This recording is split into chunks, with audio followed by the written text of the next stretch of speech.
चार यार हक चार यार हक चार यार हक चार यार प्यार कयो वा प्यार कयो वा चैन यारन सां असां प्यार कयो वा चैन यारन सां असां प्यार कयो वा प्यार कयो वा प्यार कयो वा चैन यारन सां असां प्यार कयो वा चैन यारन सां असां प्यार कयो वा हक चार यार हक चार यार हक चार यार हक चार यार अमल सोनो सिद्दीक है मिसल जैजो को बिना है अवल सोनो सिद्दीक है मिसल जैजो को बिना है मिसल जैजो को बिना है असां केड़न जो तार कयो वा चैन यारन सां असां प्यार कयो वा असां केड़न जो तार कयो वा चैन यारन सां असां प्यार कयो वा हक चार यार हक चार यार हक चार यार हक चार यार अदल में सोनो फारूक वाला शान जैजो आहे बाला अदल में सोनो फारूक वाला शान जैजो आहे बाला शान जैजो आहे बाला दुश्मनन ते जवार कयो वा चैन यारन सां असां प्यार कयो वा दुश्मनन ते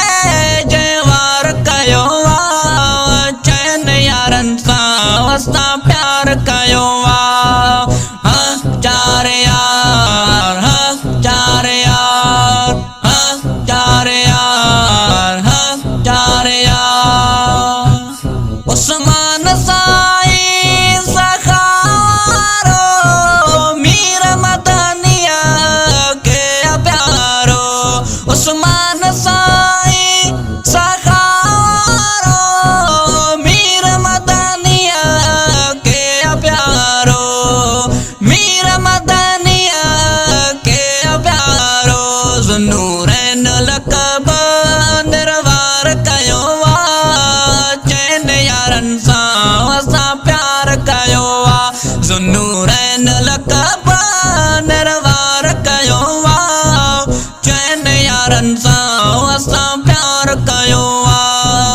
हक चार यार हक चार यार हक चार यार हक चार यार कुल वाले ने जो मौला लिया आशिकन ले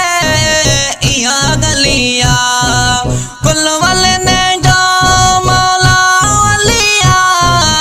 आशिकन ले इहा गलिया आशिकन ले इहा गलिया बेड़ो असां जो ते पार कयो वा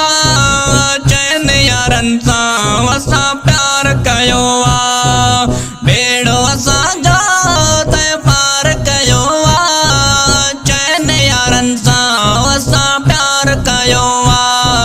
हक चार यार हक चार यार हक चार यार हक चार यार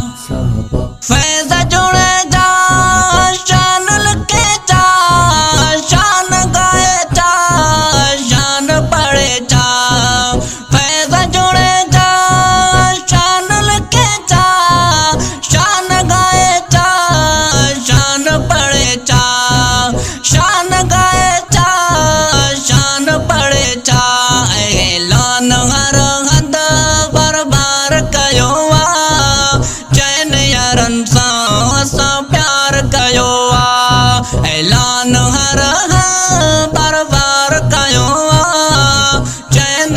यारनि सां असां प्यार कयो आहे, प्यार कयो आहे, प्यार कयो आहे। चइनि यारनि सां